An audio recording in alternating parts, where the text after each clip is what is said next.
नमस्कार, India voice देख रहे हैं आप। मैं हूं आपके साथ दिनकर आनंद। बुलेटिन की शुरुआत करते हैं। भारतीय कुश्ती महासंघ के अध्यक्ष ब्रजभूषण शरण सिंह के खिलाफ एक नाबालिग सहित 7 महिला पहलवानों ने यौन उत्पीड़न का आरोप लगाते हुए एफआईआर दर्ज कराई थी। बीजेपी सांसद की गिरफ्तारी की मांग करते हुए पहलवान दिल्ली के जंतर मंतर पर बैठे थे, जिसके बाद शुक्रवार को Delhi police crime scene recreate करने के लिए एक महिला पहलवान को लेकर उनके घर पहुंची। वहीं बता दें कि जगवीर सिंह 2007 से अंतर्राष्ट्रीय कुश्ती रेफरी हैं। उन्होंने ब्रजभूषण के खिलाफ दिल्ली पुलिस में गवाही दी है। उन्होंने एक घटना का जिक्र करते हुए बताया कि ब्रजभूषण महिला पहलवानों के बगल में खड़े थे। इस समय महिला पहलवान असहज महसूस कर रही थी। उन्होंने कहा, मैंने देखा कि ब्रजभूषण ने महिला पहलवानों को परेशान किया। तो कुश्ती की लड़ाई में एक और नया मोड़ आया है। बीजेपी सांसद और रेसलिंग फेडरेशन ऑफ इंडिया के पूर्व अध्यक्ष ब्रजभूषण शरण सिंह को लेकर बड़ी खबर सामने आई है। आज महिला पहलवान केस में दिल्ली पुलिस ने जांच तेज की। सूत्रों के अनुसार दिल्ली पुलिस ने एक महिला पहलवान को लेकर ब्रजभूषण शरण सिंह के घर पहुंची, जिसने ब्रजभूषण सिंह के खिलाफ यौन शोषण का आरोप लगाया था। बताया जा रहा है कि महिला ब्रजभूषण शरण सिंह के घर गई, वो पहले से धरने में शामिल थी। आपको बता दें कि 10 से 15 मिनट तक वो घर पर रुकी। सारे विषय कोर्ट के संज्ञान में है और सरकार ने आश्वासन भी दिया है कि 15 तारीख तक चार्जशीट फाइल होगी। अब चार्जशीट फाइल होने दीजिए, फिर अगर बोलना उचित होगा तो बोला जाएगा। अभी मुझे नहीं लगता है कि मुझे कुछ बोलना चाहिए। लेकिन जितने भी पहलवान प्रदर्शन कर रहे थे उन्होंने आरोप लगाया कि आप लगातार दबाव बना रहे हैं, लेकिन अब तो मामला ही पलट गया। वो कह रहे हैं कि उन पर दबाव बनाया गया था कि वो इस तरह के केस दर्ज कराएं पॉक्सो एक्ट के अंतर्गत। ये काम कोर्ट का है। तो आपको लगता है कि न्याय मिलेगा आपको, क्योंकि आप बार बार कह रहे हैं कि आपने कुछ भी गलत नहीं किया। आपको लगता है कि अब न्याय मिलेगा क्योंकि धीरे धीरे चीजें अपने आप सामने आ रही हैं? ये भी काम कोर्ट का है। अभी जो डेवलपमेंट हुआ है कि जो नाबालिग लड़की के पिता उन्होंने कहा है कि उन्होंने बदला लेने की नियत से केस फाइल किया था। उनका कहना है कि चूंकि उनके साथ पक्षपात हुआ था ट्रायल के दौरान और उस वजह से उन्होंने ये कहा था। क्या कहना है आपका? देखिए, अभी प्रकरण कोर्ट के संज्ञान में है और इसके पहले मैं बहुत कुछ बोल चुका हूं। अभी मैं कुछ बोलने की आवश्यकता नहीं महसूस करता हूं। फिर भी इतना कहना चाहता हूं कि हमें कोर्ट के फैसले का इंतजार करना चाहिए और कोर्ट जब अपना फैसला देगा तो उस समय देखा जाएगा कि क्या बोलना है कि नहीं बोलना है। 15 जून तक का जो है समय मांगा गया है पहलवानों से कि अपना प्रदर्शन जो स्थगित रखे तब तक। आपको क्या लगता है, क्या कुछ जो है होने वाला? आपका पक्ष क्या है इसमें? नहीं, मेरा कोई पक्ष नहीं है। मेरा पक्ष ये है कि 15 जून तक का सरकार ने आश्वासन दिया है। हम भी आपके माध्यम से ही सुन रहे हैं, मीडिया के माध्यम से ही सुन रहे हैं कि 15 तारीख तक पुलिस अपना चार्जशीट फाइल करेगी। 15 तारीख का इंतजार आप भी करें, हम भी करें। सांसद जी, जो एक आप पे आरोप लगाया गया कि आप दबाव बनाते रहे खिलाड़ियों पर, लेकिन अब जो है उधर से ये हो रहा है कि उन पर दबाव बनाया गया कि इस तरह के केस दर्ज किए जाए। चलिए 15 तारीख को आने दीजिए। 15 तारीख सर, फिर भी आपकी तरफ से कोई तो क्या लगता है कि पक्ष आपके पक्ष में आएगा? क्योंकि लगातार आप कह रहे हैं कि आपने लगातार बयान दिए मीडिया में कि आप बिल्कुल आप नार्कोटिक्स के लिए तैयार थे। आपने छोड़िए, वो सब बहुत पुरानी बातें हैं। 15 तारीख का इंतजार करिए। 15 तारीख का इंतजार करिए। मुझे एक्सरसाइज करने दीजिए थोड़ा सा।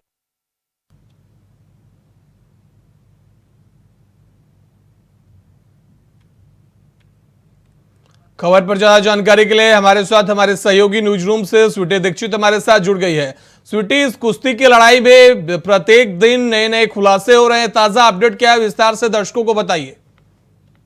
देखिए, ये कुश्ती की लड़ाई तो कई दिनों से चलती आ रही है, कई महीनों से चलती आ रही है, लेकिन एक नया एंगल इस पूरे लड़ाई को मिल चुका है। जहां एक ये जो नाबालिग पहलवान है ये पहुंची है गोंडा में, ब्रजभूषण शरण सिंह के घर पहुंची है। पुलिस की सुरक्षा इनके साथ मौजूद है और ऐसे में देखिए दूसरी तरफ एक और अहम जानकारी निकल के ये सामने आ रही है कि इंटरनेशनल रेफर जगवीर सिंह का एक बयान निकल के सामने आया है। उन्होंने कहा है कि ब्रजभूषण की ये जो आदत है उन्होंने पहले से देख रखी है। उन्होंने इस मामले चैनल पे इसलिए नहीं बोला क्योंकि अभी तक किसी महिला पहलवानों की तरफ से कोई शिकायत दर्ज नहीं कराई गई। जब महिला पहलवान ही आगे नहीं आ रही तो मैं किस मुंह से इस बारे में जानकारी जो है वो मीडिया को दूंगा या पुलिस को दूंगा। और ऐसे में जब ये मामला बढ़ते हुए नजर आ रहा था तब जगबीर सिंह सामने आया, उन्होंने कहा कि दो मामले उन्होंने बताए हैं, दो घटना ऐसी है दिनकर जो उन्होंने जिक्र किया है। पहली घटना 2013 की है, दूसरी घटना 2022 की है। 2013 की बात की जाए तो थाईलैंड में एक महोत्सव हुआ था, एक कार्यक्रम हुआ था, खेल का आयोजन हुआ था। उस समय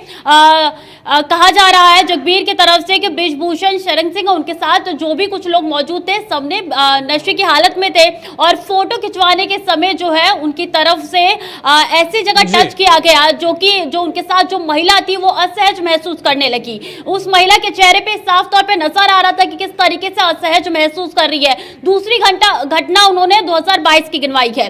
2022 का यहाँ पे भी एक और महोत्सव था। उस दौरान उन्होंने कहा है कि फोटो खिंचवाने के बहाने उन्होंने महिला पहलवानों के कुछ ऐसी अंगों पे हाथ रखा जिसमें भी साफ तौर पे नजर आ रहा था कि महिला पहलवान किस तरीके से असहज महसूस कर रही है। तो ये दो घटनाएं उन्होंने गिनवाई है जिससे इस पूरे मामले में एक नया एंगल आ चुका है और उनकी तरफ से साफ तौर पे कहा गया था दिनकर कि इसलिए मैं सामने नहीं आ रहा था क्योंकि अब कोई महिला पहलवान सामने आई नहीं तो मैं किस मुंह से सामने आऊं। लेकिन अब जब मामला उग्र होते हुए नजर आ रहा है, अब जब मामला आगे बढ़ते हुए नजर आ रहा है, कई महीनों से लगातार आंदोलन चल रहा है, उसके बाद जगबीर सिंह सामने आए और ये बातें उन्होंने मीडिया से कही, ये बातें उनके द्वारा कही गई है। दो घटनाएं का जिक्र उन्होंने किया है, यानी कि एक तरीके से देखा जाए तो पहलवानों की ये जो बात थी वो सच होते हुए साबित आ रही है जिस तरीके से जगबीर सिंह का ये बयान निकल के सामने आया दिनकर।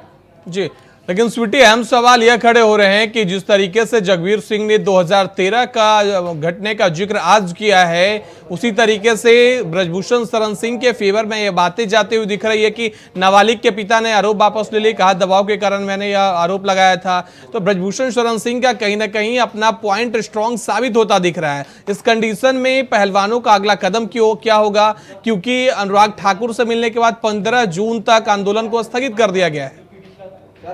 जी बिल्कुल, अगला कदम जो है उसके लिए 15 जून का इंतजार करना होगा दिनकर, क्योंकि जब अनुराग ठाकुर केंद्रीय खेल मंत्री से मुलाकात हुई थी पहलवानों की, उस समय साफ तौर पे जो आश्वासन है वो खेल मंत्री के द्वारा दिया गया था कि जो 28 मई का जो सिनेरियो, जो तस्वीर निकल के सामने आई थी, उस तस्वीर के बाद कई केस जो है पहलवानों के खिलाफ दर्ज हुए थे, उन केसों को भी वापस लिया जाएगा, उनकी मांग की जाएगी और 30 जून को हो सकता है कि WFI अध्यक्ष के लिए चुनाव हो, तो उसका भी इंतजार करने के लिए अनुराग ठाकुर ने कहा है। यानी कि 15 जून तक उन्होंने साफ कह दिया है कि 15 जून तक कोई आंदोलन पहलवानों की तरफ से नहीं होगा। हमने सुना था साक्षी मलिक का भी बयान निकल के सामने आया, तो उन्होंने साफ तौर पे कहा था कि हमें अभी तक 15 जून का वेट करना है, उसके बाद उसके आगे सोचेंगे कब क्या कैसे करना है। तो 15 जून का अभी तक वेट करना होगा, उसके बाद ही निकल के सामने आएगा और क्या कुछ आगे की रणनीति पहलवान बनाने वाले हैं, किसान बनाने वाले, क्योंकि राकेश टिकैत ने कहा था कि जिस तरीके से पहलवान कहेंगे उसी तरीके से हम आगे चलते हुए नजर आएंगे।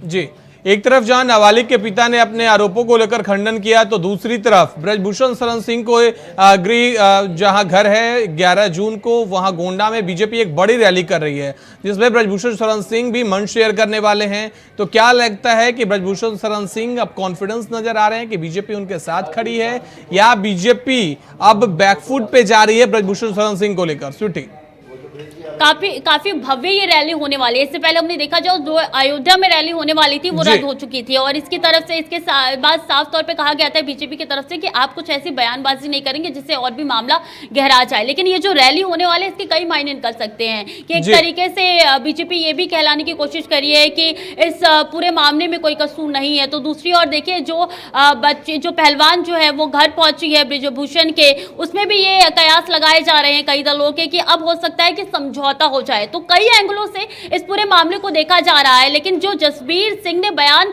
दिया है वो काफी कुछ बयां कर रहा है, वो काफी कुछ बता रहा है दिनकर कि मामला अब कितना संगीन होता हुआ नजर आ रहा है, कितना आगे जाता हुआ नजर आ रहा है दिनकर। जी बहुत बहुत धन्यवाद स्वीटी हमारे साथ जुड़ने के लिए और जानकारी देने के लिए।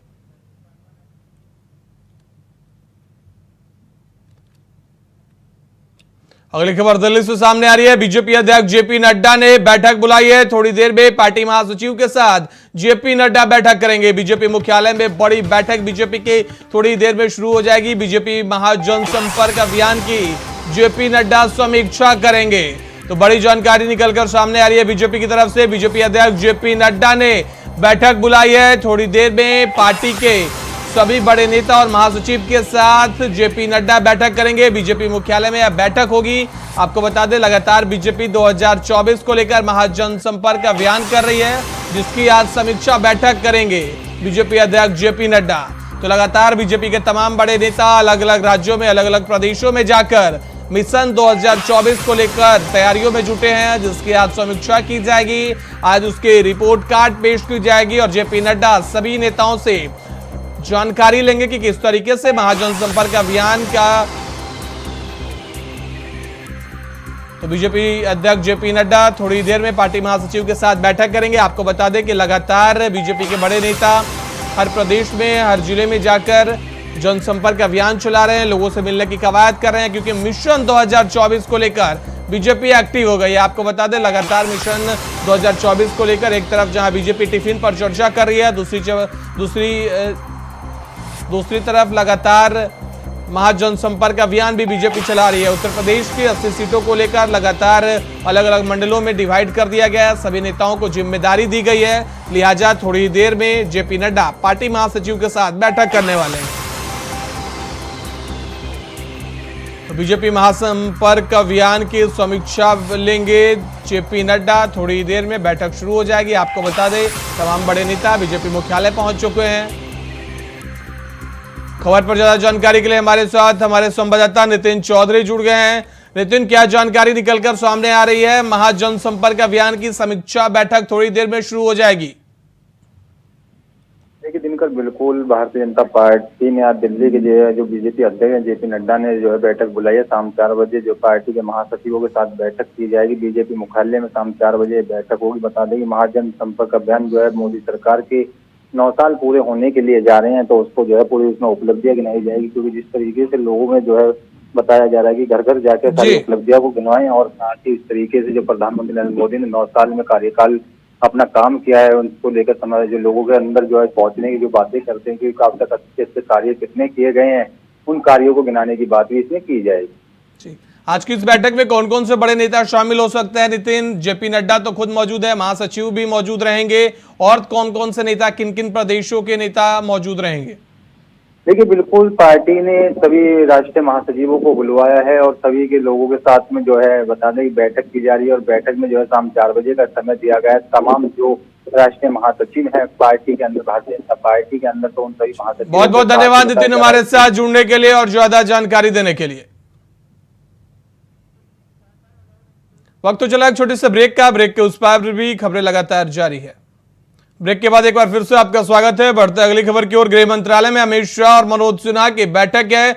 अमित शाह से एलजी मनोज सिन्हा की मीटिंग। 1 जुलाई से शुरू हो रही है अमरनाथ यात्रा। अमरनाथ यात्रा को लेकर सेना अध्यक्ष मनोज पांडे भी बैठक में शामिल होंगे। अमरनाथ यात्रा की सुरक्षा को लेकर यह बैठक हो रही है। तो बड़ी जानकारी इस वक्त की आपके साथ साझा कर रहे हैं इंडिया वॉइस पर। गृह मंत्रालय में अमित शाह और एलजी मनोज सिन्हा की बैठक हो रही है। अमित शाह से एलजी मनोज सिन्हा की मीटिंग चल रही है। 1 जुलाई से अमरनाथ यात्रा की शुरुआत होगी। सेनाध्यक्ष मनोज पांडे भी इस बैठक में शामिल है। अमरनाथ यात्रा की सुरक्षा को लेकर इस मीटिंग में चर्चा की जा रही है, ताकि सुरक्षा व्यवस्था की चाक चौबंद व्यवस्था किया जा सके। तो गृह मंत्रालय में इस वक्त बड़ी बैठक चल रही है। अमित शाह और एलजी मनोज सिन्हा बैठक में मौजूद है। साथ ही सेना अध्यक्ष मनोज पांडे भी बैठक में शामिल है। आपको बता दें 1 जुलाई से अमरनाथ की यात्रा की शुरुआत हो रही है, जिसकी सुरक्षा को लेकर यह मीटिंग हो रही है।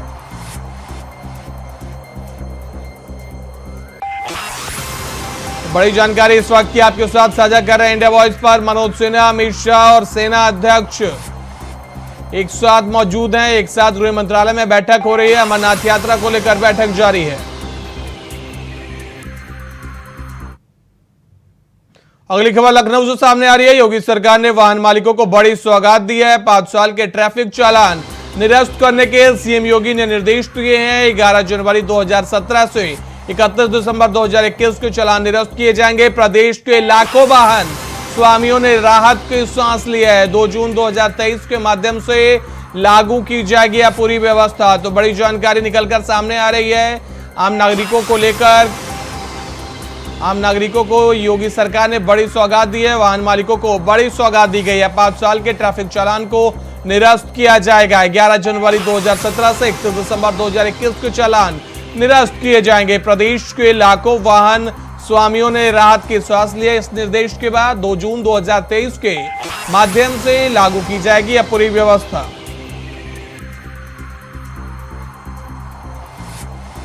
तो बड़ी जानकारी, 5 साल के ट्रैफिक चालान को निरस्त किया जाएगा। सीएम योगी आदित्यनाथ ने इसको निर्देश जारी किए हैं। 11 जनवरी 2017 से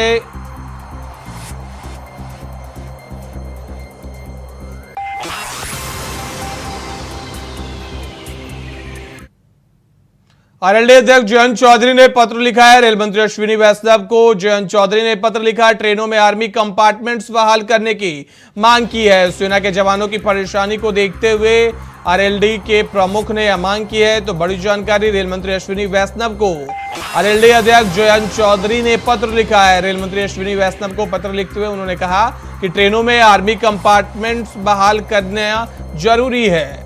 बता दें, सेना के जवानों की परेशानी को देखते हुए जयंत चौधरी ने यह मांग की है।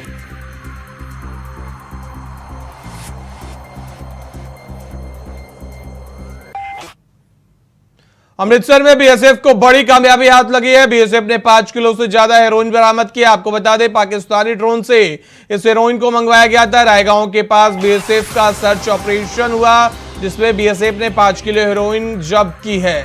तो बड़ी जानकारी, बीएसएफ ने 5 किलो से ज्यादा हेरोइन बरामद किया। आपको बताते हैं कि सर्च ऑपरेशन के दौरान इसे बरामद किया गया। साथ ही खबर सामने यह भी आई है कि पाकिस्तानी ड्रोन से इस हेरोइन को भारत में लाया गया था। बीएसएफ ने 5 किलो से ज्यादा हेरोइन बरामद की है। अमृतसर में बीएसएफ को बड़ी कामयाबी हाथ लगी।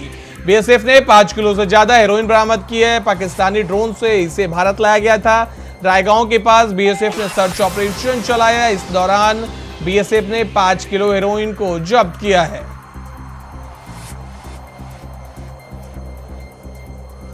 तो बीएसएफ ने 5 किलो से ज्यादा हेरोइन जब्त किया है। बीएसएफ को बड़ी कामयाबी हाथ लगी है। की तरफ से डीसीजी अमृतसर की तरफ से मैसेज मिला था कि हमारा रियर खक्का रानिया के एरिया में बैक साइड में कोई ड्रॉपिंग होना है ड्रग्स का। तो रात को ही हमने शाम को अलर्ट किया पूरे ट्रप्स को। 4 कैंप वाले वहाँ पे लड़के आए, साथ में जो पुलिस वाले थे वो भी साथ आए। और अभी हमारा उद्देश्य ये है कि पंजाब और जो भी हमारे इलाके में बीएसएफ के इलाके में जितना भी ये ड्रग्स आ रहा है, उसको जितना हमारी कोशिश होती है सभी डिपार्टमेंट मिल के आपस में कोऑपरेट करके इसको ख़त्म करने की कोशिश करेंगे। Thank you.